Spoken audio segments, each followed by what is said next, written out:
नमस्कार, मैं पुष्कर अवस्थी।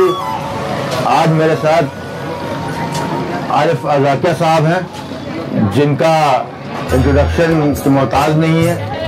इंग्लैंड से आए हैं और इनसे मेरा जो है कई वर्षों पूर्व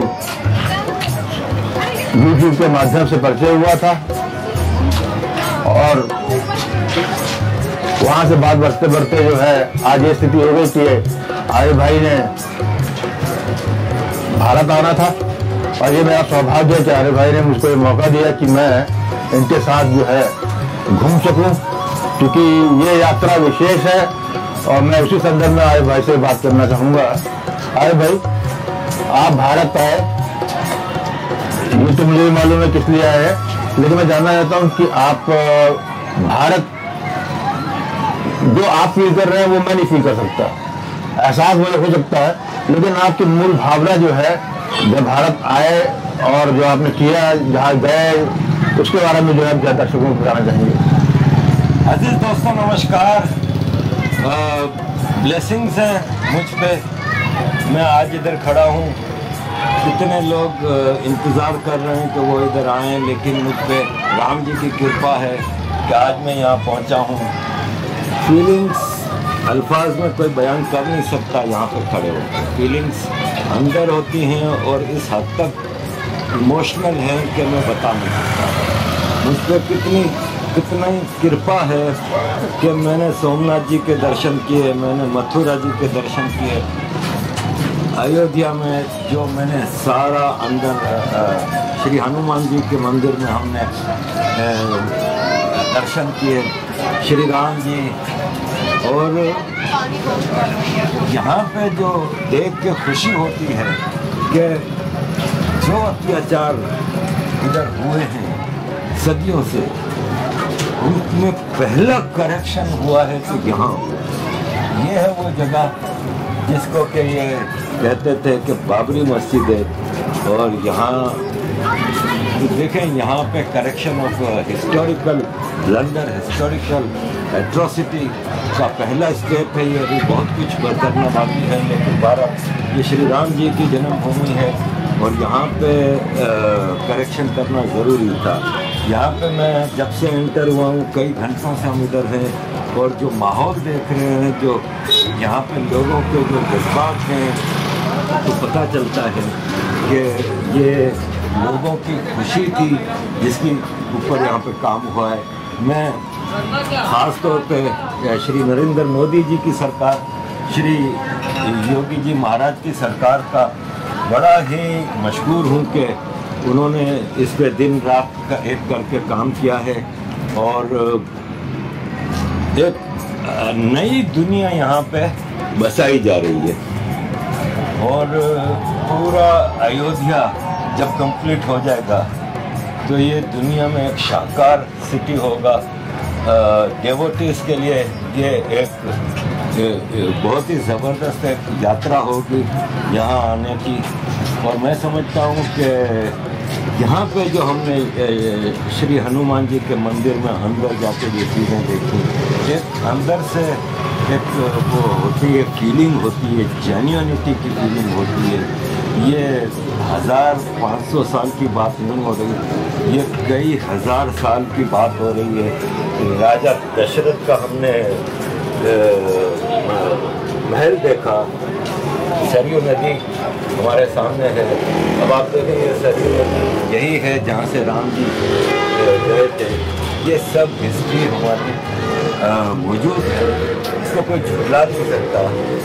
कोई ये कहते हैं कि जी यहाँ पे राम जी का जन्म नहीं हुआ था, तो यहाँ पे चप्पे चप्पे पे राम जी की मोहर लगी है। और ये चप्पा चप्पा कोई 100-200 साल पुराना नहीं है, ये हज़ारों साल पुरानी सारी इतिहास है जो कि चीख के कह रहा है कि ये धरती राम जी की धरती है, माँ सीता माँ की धरती है, लक्ष्मी हनुमान जी के रक्षक है। और आगे हम समझते हैं कि और भी चीज़ें करेक्ट होंगी भारत में, हज़ारों ऐसी जगह। आपने इतनी खूबसूरती से जो है अपने उद्गार यहाँ बताए, मैं खुद ही यदि मुझसे भी कहा जाए कुछ शब्दों में अभिभूत कर सकूँ, अभिव्यक्त कर सकूँ, लेकिन मैं समझ सकता हूँ क्योंकि आप जहाँ से एक तो आप तो भारत की खोज नहीं कर रहे हैं, मेरे ख्याल से आप एक मनसूता की खोज है आपकी ज्यादा। उसको कोई भी देना चाहे स्वागत है उसका, जो भी जिसे मैं तो सोचता हूँ कि जब से मैंने आपको 2 साल 3 साल से आप में गोइंग फॉर द रूट्स जिसे कहते हैं, अपनी पहचान की तलाश, जहाँ आपको अद्वत्ता उस गांव ले गई जहाँ पे आपके पिताजी आपको कुरके गए थे, आपको अजब जाकर कैसा लगा? मैं अजब से पहले एक और बात आपको बताना चाहूँगा कि कल मैं आप के साथ मथुरा गया था। वहाँ पे मुझे मंदिर की दीवार के साथ एक और हिस्टोरिकल लंदन नज़र आया। मैं समझता हूँ कि मुसलमानों को जहाँ ये क्लियर एविडेंस मौजूद हो ना, तो ख़ास तौर पर ऐसे मतलब धार्मिक स्थान जहाँ पे जैसे वो श्री कृष्णा जी की धरती है, वो जगहें वॉलंटियरली खाली करके कह देना चाहिए कि ये आप इधर मंदिर बनाएं, यहाँ पे शोभा नहीं देता कि हम इतनी पवित्र जगहों पे अपनी मस्जिदें बनाएं। ये ऐसा ही है कि कोई मक्का में या मदीना में जाके मंदिर बना देगा तो कोई मुसलमान बर्दाश्त करेगा? तो ये जो जगहें हैं, ज्ञानवापी मस्जिद है वाराणसी में शिव जी का स्थान पे, यहाँ तो चले करेक्शन हो गई, लेकिन मुसलमानों को अपने तौर पे ये इनिशिएटिव लेना चाहिए कि ये जो चले हज़ारों मंदिर हैं ना हम जो तोड़े गए, उनकी बात नहीं करते, जो वेरी सेक्रेड प्लेसेस हैं, जो कि समझ लें कि हिंदुओं की एक मतलब टोटली अटैचमेंट वाली जगहें हैं, जो भगवानों की जगहें, वहाँ से अब वो इनको वॉलंटरली खाली कर देना चाहिए। इसलिए भी कि कुरान कहता है, आप किसी भी मुफ्ती से जाके एक फतवा ले लें कि कब्जे की जगह किसी की इबादत गाह को तोड़ के बनाई गई मस्जिद या नाजायज़ पैसे से बनाई गई मस्जिद हराम है, हराम का लफ्ज़ है। या आप किसी भी मुफ्ती से पूछ लें तो आप जो वहाँ पे नमाज़ पढ़ते हैं ना ऐसी मस्जिदों में, वो नमाज भी हराम है। तो ये मुसलमानों का फ़र्ज़ है। दूसरा, जुडिशरी और इस्टेब्लिशमेंट का भी काम है कि ऐसे चीज़ों को पीसफुली करेक्शन की जाए। अब आ जाते हैं आजक। आजक मेरे पुरखों की ज़मीन है, हमेशा से मेरे दिल में बसी हुई थी। मैं जहाँ भी जाता हूँ मेरे साथ होती है, क्योंकि मेरा नाम मेरे साथ है। मेरे पिताजी ने हमारा नाम आजक किया इसीलिए चूज़ किया था कि उनको अपना गांव प्यारा था। मैं तो उस गांव में पैदा भी नहीं हुआ, मैं तो वहाँ पे कभी गया तो नहीं था, लेकिन एक अटैचमेंट थी। लेकिन मैं जब वहाँ पे गया हूँ इसके बाद मैं जितना गर्व फील करता हूँ अपने गांव के ऊपर, जितना मैं बता नहीं सकता। वहाँ के लोगों का जो मान था मेरे ऊपर, जो उन्होंने मोहब्बत लुटाई, वो आउटस्टैंडिंग, वो अनबिलीवेबल मोहब्बत उन्होंने लुटाई। पूरा गाँव, वो 250 लोगों का गाँव है, पूरा गाँव 24 घंटे मेरे साथ मैं वहाँ रहा हूँ, मेरे साथ रहे, उन्होंने मोहब्बत निछावर की, इज्जत दी। एक ऐसा आदमी को जो उस गाँव में कभी पैदा ही नहीं हुआ था, जो कहाँ कभी उधर था नहीं, लेकिन मैं क्लेम करता हूँ ना, मैं उस गाँव को अपना मानता हूँ, क्योंकि मेरा डीएनए उधर से है, मेरे पुरखों की हड्डियाँ उधर दफन है। तो उस गाँव ने मुझे बहुत कुछ दिया। वहाँ के लोगों को, वहाँ के माहौल को मैंने देखा। देखिए पुष्कर भाई, वहाँ पे मुझे कहीं बुर्का नहीं नज़र आया। वहाँ पे हिंदू मुस्लिम औरतों ने मिल के मेरा इस्तकबाल किया और बिल्कुल कोई बुर्का हिजाब कुछ नहीं। वहाँ पे मुझे सबसे बड़ी मुश्किल ये पेश आती थी कि मैं किसको प्रणाम करूं और किसको सलाम करूं। ऐसा होना चाहिए। यही जो है दुर्भाग्य आज का यही है कि ये सब कंट्रोवर्सी जनमानस के द्वारा ना होकर कहा लिखा व्यक्ति जो है वो कर रहा है, ये कसदाई ज्यादा है और चिंताजनक ये मैं समझता हूँ, क्योंकि इससे पहले था ही नहीं, हमने खुद नहीं देखा कभी इसी। लेकिन अब नया फैशन तो ये लिबरलिज्म के नाम पर अशरफिया क्लास जो बोलते हैं, एलीट क्लास कह लीजिए, उसने हाईजैक कर लिया है साधारण मुस्लिम जनमानस को। इसका क्या सोचते हैं? वैसे मैं प्रगति देख रहा हूँ कि काफी लोग खुलकर सोशल मीडिया के बाद जो है काफी लोग बात करने लगे हैं, इसमें आप क्या कहेंगे? देखिए, अवेयरनेस आ रही है आज के दौर में। मैं समझता हूँ अगर सबसे बड़ा वरदान है तो वो इंटरनेट है। इंटरनेट ने अवेयरनेस का एक इनकलाब कर दिया पैदा, और आम आदमी तक इंफॉर्मेशन जा रही है। और आम आदमी, भारत के आम आदमी की बात करें तो वो जाग रहा है, वो अपने आप को एजुकेट कर रहा है।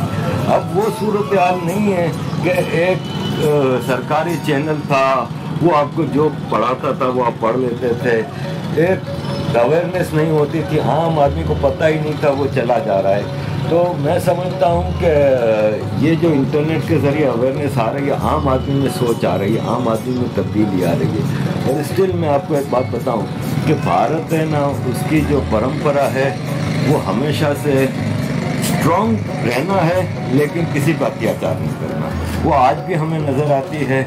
जो हमने कर्नाटका में देखा कि एक मुस्लिम लड़की जब बुर्का पहन के आती है तो 50-60 लड़के थे, उन्होंने सिर्फ साफरान पहना और प्रोटेस्ट किया, उन्होंने उसको हाथ तक नहीं लगाया। ये आपको मुस्लिम देशों में नहीं मिलेगा।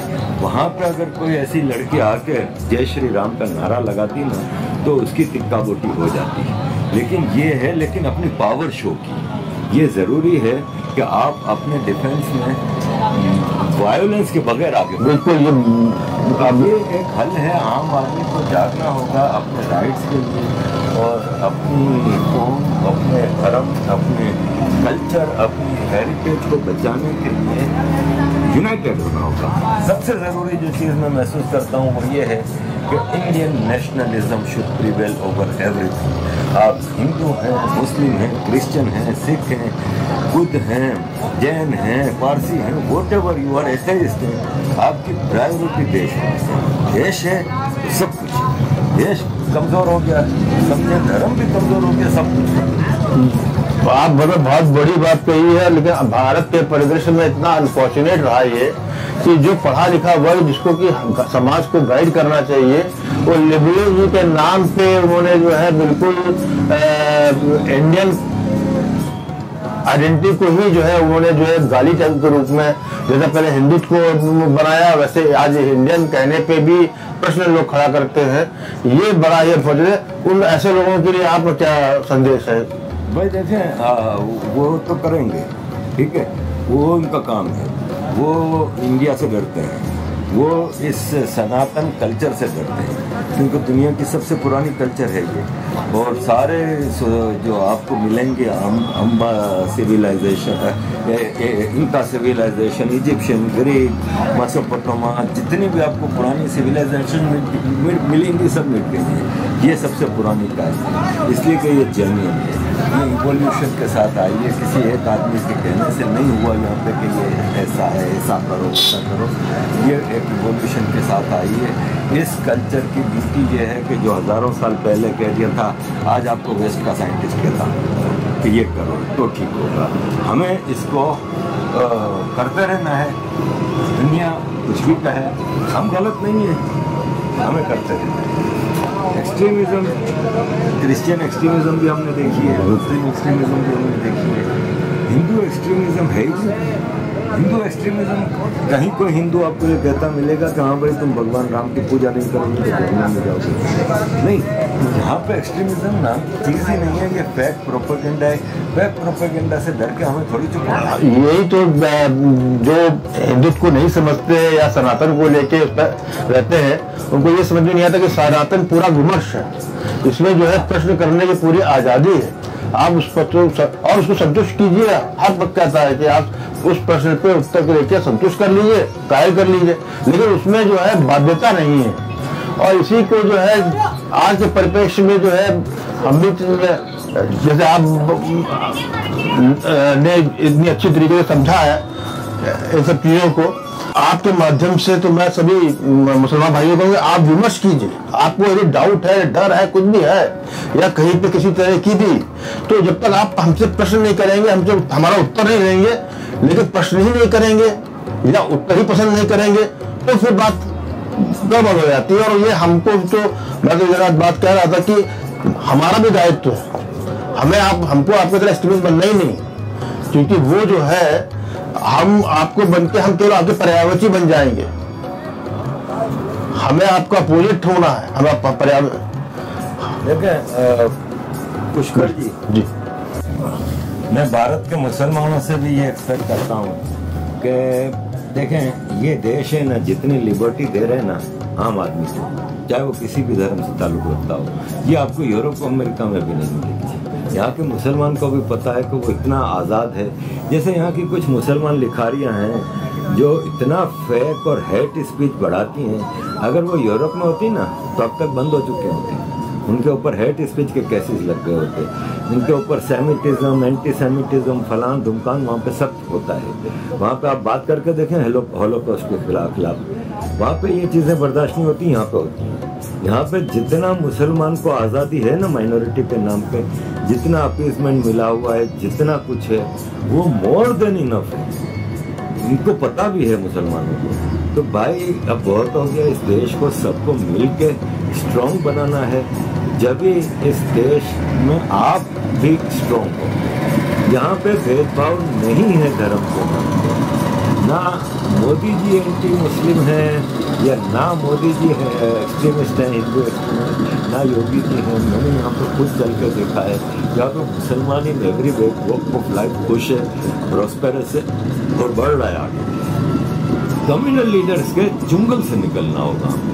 कम्युनल लीडर्स का ये है कि वो अपने बच्चों को तो यूरोप अमेरिका भेजते हैं वेकेशन के लिए, पढ़ने के लिए, ब्रांडेड कपड़े इनके बच्चे पहनेंगे, बेहतरीन कॉलेजों में स्कूलों में पढ़ेंगे, लेकिन आम मुसलमान को वो कहते हैं मदरसा कल्चर डेवलप करते हैं। उनको कहते हैं कि ये अल्लाह ने तुम्हारे नसीब में ये लिख दिया कि गरीब लोग, तो ये चीज़ें नहीं करें, अपने कम्युनल लीडर के चुंगल से निकलें और भारत की मेन स्ट्रीम में आ जाएं। आप देख लें यहाँ पे मुसलमानों को जो अपॉर्चुनिटी है, आज आप देख लें बॉलीवुड के स्टार देख लें, क्रिकेट में देख लें, कश्मीर के लड़के देख लें, करोड़ों रुपए में कमा रहे हैं, सबको अपॉर्चुनिटी है। सिर्फ आपको नेशनलिज्म को प्रिवेल करना होगा ऑन एवरी अदर एस्पेक्ट। जैसे आज हम लोग को सुबह से ओवैसी साहब और वारिस पठान मिल गए, दोनों 5 स्टार होटल पे फर्राटेदार अंग्रेजी बोलते हैं, जनधन था केक भी काट रहे थे, लेकिन वो जिनकी जो है नेतृत्व तो करते हैं या जिनको वो क्लेम करते हैं बात उसको वो नहीं करना देना चाहते। भाई ये देखें, अवैसी के बारे में तो मैं बताता ही रहता हूँ। आज सुबह जब मैं नीचे होटल में उतरा तो वो मेरे साथी बाहर निकल रहा था, तो मेरा दिल तो क्या कि एक बार मैं जाके ऐसे कहूँ कहाँ पर मैं बहुत तारीफ देखूँ। फिर भाई आपको पता है कि मैं यहाँ पे एक फॉरेनर हूँ, मुझे यहाँ के लॉ को रेस्पेक्ट करनी होती है, तो इसलिए मैं ऐसी कोई चीज़ नहीं करता कि बंदोबस्ती के साथ। अदरवाइज़ ये लोगों के कैरेक्टर हमें पता ही है कि खुद रहेंगे 5 स्टार होटल में और जो सारे वर्कर होंगे वो वहाँ सड़कों पर बैठे। ये ड्रामा है, टकोसला है। एक तरफ आप देख लें एक योगी जी हैं, ये कहीं जाते हैं तो आम आदमी के साथ बैठ के ज़मीन के चटाई पर बैठ के खाना खा रहे, वही दाल रोटी सब कुछ। ये फ़र्क है मुस्लिम कम्युनल लीडर्स में और बाकियों में। बाकी ये है कि पॉलिटिक्स अपनी जगह दुनिया जहाँ पर पॉलिटिक्स होती है पॉलिटिक्स करें, not at the cost of देश। अरे भाई बात हो गई, लेकिन जाते जाते आखिरी प्रश्न जो है कि अब अगली बार कब आएंगे, और जो अगली बार आइए तो जहाँ निकलिए हमको दिल्ली पहले बुला लीजिए, जहाँ जाएंगे हम आपके साथ रहेंगे। अगली बार का जो है देखें, ये तो मुकद्दर के फैसले होते हैं। इसने सोचा था 1 महीने पहले कि मैं सोमनाथ जी भी देख लूँगा, माँ अम्बा जी के भी दर्शन हो जाएंगे, मैं जयपुर में माता जी के दर्शन कर लूँगा, मथुरा जी के दर्शन कर लूँगा, अयोध्या जी के। ये सब नसीब की बातें हैं। अब कब आना होता है, एक रात को सोता था तो यही होता था कि पता नहीं कितनी ज़िंदगी बाकी है। एक बार पुरखों के गांव देख लें, एक बार अपने पुरखों के मंदिर देख लें, वो हसरत तो पूरी होती है। अब बाकी तो ये है कि आज सुबह मुझे कुछ दोस्तों ने बोला भाई आरिफ भाई आ जाओ तो हम यहाँ पे कुछ पार्टी शार्टी करें। मैंने कहा भाई यार आने का नाम पे ही रोना आता है अब कि जाने का दिल नहीं करता, लेकिन बार अब जाना है। नसीब में जब हुआ पुष्कर जी ज़रूर आएंगे और आप लोगों की मोहब्बत मान to every party, every Indian जिन्होंने सोशल मीडिया के जरिए बाकी जरिए के जरिए जो मान सम्मान दिए, थैंक यू। आपको बहुत बहुत भारत की तरफ से आपको बहुत बहुत धन्यवाद।